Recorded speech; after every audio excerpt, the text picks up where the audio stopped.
Is Fraser Gray the best ever Oldhammer painter? So Fraser Gray wasn't expensive, he might have been expensive. Fraser Gray was an expert miniature painter in the late 80s, where he was very, very busy painting miniatures, of course. Fraser painted some absolutely wonderful pieces over the years, including his fantastic Orcs, and he often painted wonderful banners. Freehand no less. I do have to say I really like his Orc flesh tone, or skin tone I should say. It's a nice sort of yellowy green. It's lovely. Fraser Gray also won some golden demons, I believe, in his time as a miniature painter. Very well deserved, well done. Anyway, let's jump in and have a look at some of Fraser Gray's work. Fraser Gray is one of the people who regularly sent photographs of his painted models to the Games Workshop design studio.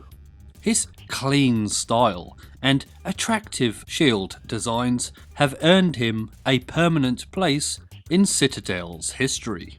In 1987, Fraser Gray took first prize in the Master Painter category with this magnificent war elephant. And I think you will agree that it is absolutely stunning. So next up we have this orc with what appears to be his goblin assistant. The eye-themed banner is very well painted indeed. The brown painted area on there reminds me of a wood grain of sorts. Also, the text on the banner is very tidy indeed. I don't know how he's done that. Next up, we have a trio of orcs or goblin men. I wonder if these are being bred by Saruman. I do love the coloured bottom lips they have. And again, the star on the banner is painted very tidily. This man's painting style is very clean indeed. It's another orc up next, and this one appears to be wearing a lot of well-painted armour plates. I do wonder if that skull on his boss pole is a plastic skeleton skull from the skeleton boxed set of the era. I believe it was called Skeleton Army and Skeleton Horde. By the way, I do really want one of those, so if you see one, please let me know. It's another trio of bad boys now. Now, these gentlemen really look like they are up to no good. Also, they don't seem to be wearing much. Maybe they're either going swimming, or maybe they're some kind of feral orcs. And isn't that red and yellow halved shield incredible? I know I keep saying this, but it is so tidy. The Orc War Wagon is up next, and this is a deliciously large piece. It appears to be a cobbled together hut, rolling along on a big stone wheel attached to a triceratops with a log. He's done a great job putting this one together. Again, the banner is terrific, with the tears from the eye turning into skulls. Hello, hello, hello, it's another trio of orcs up next, and if I saw these in person, I would have to ask them why the long face, because they all seem to have strangely long faces. Now, is that a standard kit, or is that a conversion? If you know, let us all know in the comments below.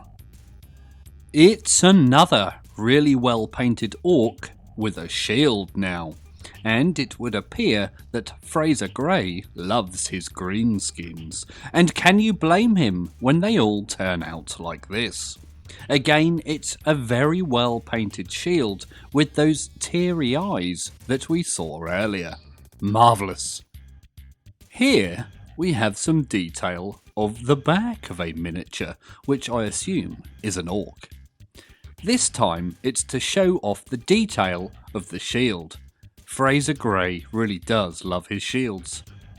These teeth look really good. I wonder if they were actually part of the kit, or if Fraser Gray himself sculpted them. So I have here a talisman game from the... talisman game? No. So I have here a card from the Talisman board game, which was originally released by Games Workshop and then Fantasy Flight, and it comes with a collection of miniatures and their associated character cards. This one is the Wizard. But what I find most intriguing related to miniature painting is his last ability here. I don't know if you can make that out, but it says if you're enjoying this video, then please consider liking it and subscribing to the channel. That means you, Emily. If you are enjoying the content on the channel, then please consider joining the Patreon, the link to which is in the description below or up here somewhere. A two-headed chap that reminds me of a guy that I used to work with. He was very two-faced as well. I do love the character of this miniature, but sadly I can't tell if he's holding a mushroom or a bone in his hand. But again, the banner on this miniature has been painted absolutely magnificently. Wonderful. A Gretchen in a barrel. And I don't think I've ever seen this miniature before. Is this one a conversion, or is this one off the shelf? To tell you the truth, this might be my favourite so far. Okay, scratch that. No, this one is my favourite. It's a Gretchen pulling what we call in the UK a moonie. Maybe he's a bad moon. His mate does not look impressed. Perhaps the Gretchen has just cut the cheese too. Oh wow, it's a Warhammer 40,000 miniature up next. This one is an Eldar, and can anyone guess which craft world he is from? He has a typically well-painted banner for Fraser Gray, and I have to say, I love those birds painted on there. Incredible.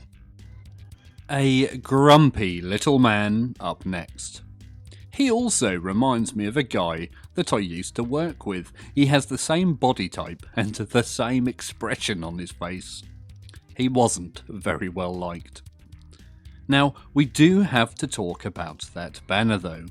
The way its face blended into a really well painted landscape is terrific. The tree on it reminds me of the Miyagi-Do Dojo logo, and 10 internet cookies, if you get that reference. Back to the Greenskins now, and we have what appear to be two excellent conversions of sorts. We have some very delicate looking arrows and some very spindly stilts. I do love the expressions painted onto their faces.